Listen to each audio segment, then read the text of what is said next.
Menjelang perayaan Natal dan pergantian tahun, pemerintah Kota Banda Aceh melarang adanya perayaan serta penumpukan massa dalam jumlah yang besar.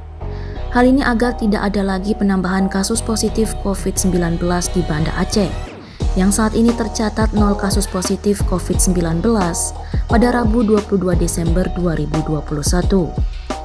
Wali Kota Banda Aceh Aminullah Usman menyebutkan, masyarakat diminta bijak untuk menahan diri selama masa libur Natal dan Tahun Baru dengan merayakan dari rumah dengan keluarga inti. Kita melarang bagi siapa saja yang berada di Kota Banda Aceh untuk merayakan, membuat pesta mercon, kembang api dan lain sebagainya. Ini kita larang keras.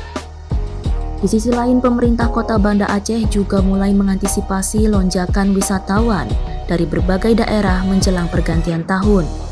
Sehingga pemerintah Kota Banda Aceh mengimbau agar masyarakat yang nantinya berlibur ke Banda Aceh dapat menerapkan protokol kesehatan yang ketat. Pemerintah juga menempatkan kode batang peduli lindungi di setiap lokasi wisata hingga pusat keramaian lainnya, guna mempermudah petugas untuk melakukan pengecekan kesehatan warga. Dari Banda Aceh, Aprizal Rahmat, Kantor Berita Antara mewartakan.